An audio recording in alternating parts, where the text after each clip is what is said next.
complete incentive for Republicans not to do anything about this and carry it on as a political football, because they know among their base they're absolutely engaged on this issue of having no immigration reform and building a border wall. That's what the Republicans want. So as long as this issue continues, it's politically helpful for the Republicans for their base. Listen, I spent years and years in Congress, and I still talk to a lot of my former colleagues. I can't name a single one of them, not one, who thinks this border crisis is a good thing. So Matthew Dowd, in your highfalutin, talking down to Republicans and trying to explain Republicans, you got it totally wrong. You got it totally wrong. Nobody wants this to continue on. Joining me now is Georgia Congressman Buddy Carter and New York Congresswoman Claudia Tenney. Thank you both for joining. I had the pleasure and honor of serving with both of you. I'm going to start with Buddy Carter, as he served with me on the Oversight Committee. Are you aware of anybody who thinks that, hey, this border crisis is a good political tool and we want it to continue on, don't actually want to solve it? Absolutely not. Outside of Joe Biden and possibly Kamala Harris, no, I don't know of anyone. Listen, this is a serious problem for obvious reasons, not the least of which are the illegal drugs that are coming across that border that are infesting our community, killing our citizens. Over 107,000 people last year, much of it due to fentanyl that came across that border. And it's not stopping. Thank goodness the Supreme Court has ruled with Title 42, and we're going to be able to keep it in place. Otherwise, this would be even more of a disaster. And to think that we just passed this monstrosity of a $1.7 trillion bill that had money in it to help other countries secure their border, but had no money to secure our border, ludicrous. Congresswoman Tenney, you've talked a lot about fentanyl in your career and time there in Congress. But look, I think Republicans in general have just argued, enforce the current law.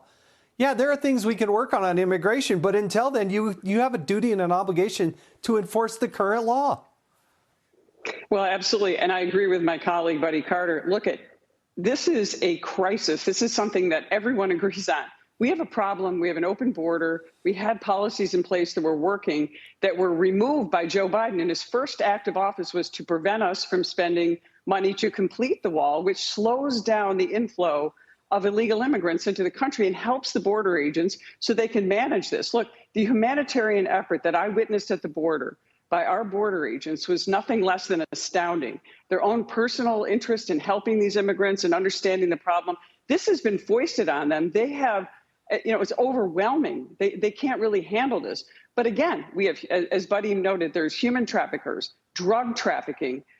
We have dangerous people on the terror watch list that could come in and create a 9/11 many times over every single day. So we care about this. We've tried many times to come up with solutions. I would say the Democrats use this as a talking point, and it's their base that doesn't want anything on the border. We have Alexandria Ocasio-Cortez was the lone no vote on the Democratic side on the so-called omnibus, big ugly as I call it.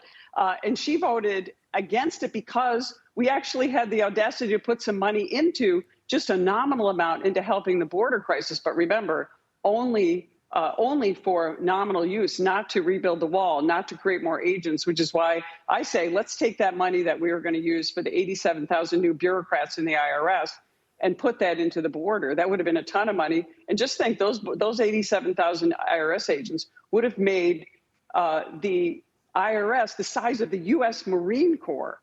And we have technology in place. We don't need that many IRS agents. So we have a lot of solutions. We're trying to get them done. And the Republicans are going to have to stick together in our new majority and come up with a solution to this. I think it would be a great day in the United States if we can stick together and come up with reasonable solutions that will be all sides of our party. And you know that our opinions are diverse. Well, yeah, sticking together is going to be one of the biggest challenges. And the fact that the House and Senate passed this omnibus, which ties your hands through the end of the fiscal year of 2023, using the power of the purse was supposed to be one of the tools that Congress can use to hold an administration accountable. But that tool has gone away until September of next year. And so I'm glad you're both there. You two are some of the hardest working I know, and you're passionate about what you do. Thanks for joining us tonight on the Ingraham Angle. Congressman Carter, Congresswoman Tenney, thank you, and have a